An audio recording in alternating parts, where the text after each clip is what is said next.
Hello to all listeners of Anything Goes. This is your host Asim and you are listening to my mini podcast. In episode 2, I will tell you about the history of learning management system. There are many events that relate to the development of modern day LMS, but I will keep my discussion short and cover the major events that paved the way for today's LMS. Initially, LMS was not a cloud-based platform. It was just a concept, not very technical. Not even the term LMS was coined in 1728. Yes, you heard it right, 1728.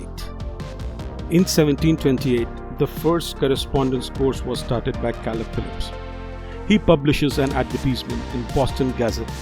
In that advertisement, he solicits potential students for short handwriting course, delivered through correspondence.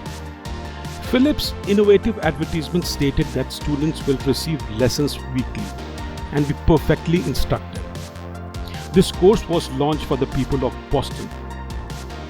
Now you could see this first footprint, which was just a simple correspondence course, led to the development of technology that benefited us in COVID pandemic, and that was termed as online remote learning.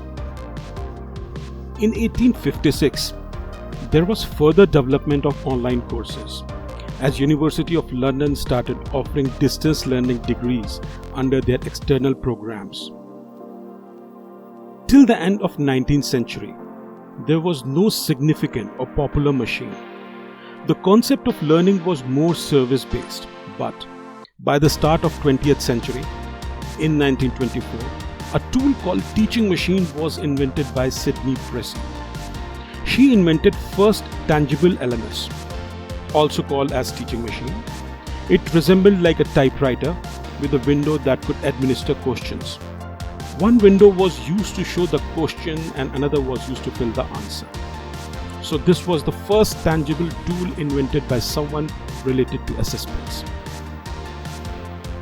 4 years after invention of teaching machine in 1929, Milton Israel Lizard created the problem cylinder, a device which provided instructions without the need of an instructor's intervention.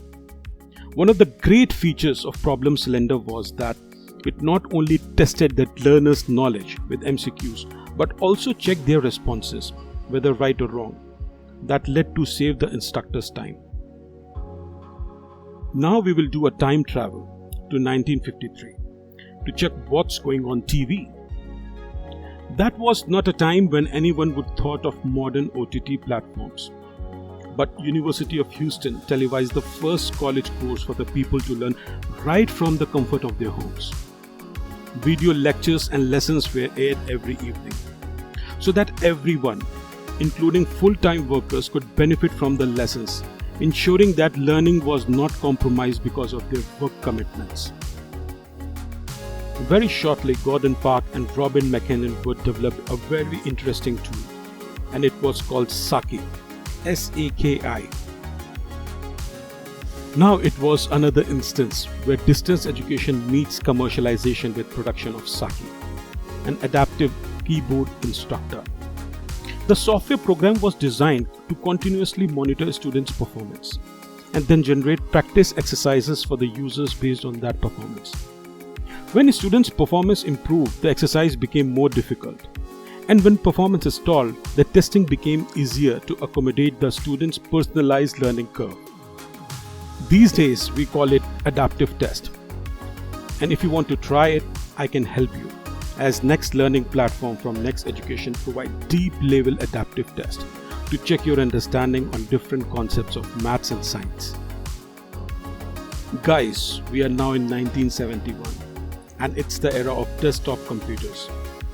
In 1971, desktop computer was invented by HP with the release of H9810A.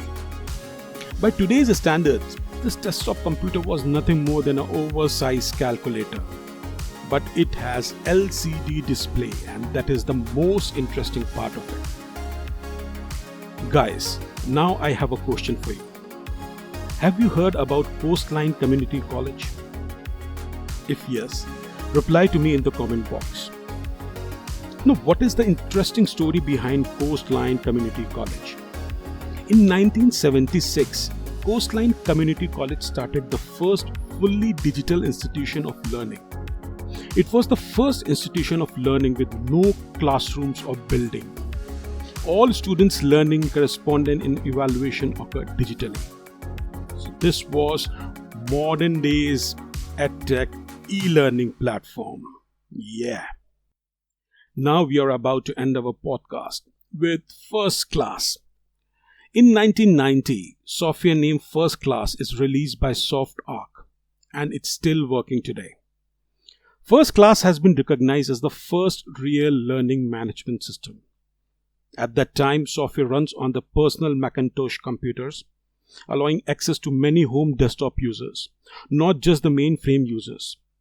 It also supports private email and public forums, allowing students to ask questions and clarify theory presented in the learning modules. So guys, it's the short history of LMS. I know I may have missed the few developments in the past that has led to this current version of modern day marvel in EdTech industry. In the next episode, I'll tell you about the technology and features used in the modern day LMS. Till then, stay tuned. Happy Techie Day, everyone. Bye-bye.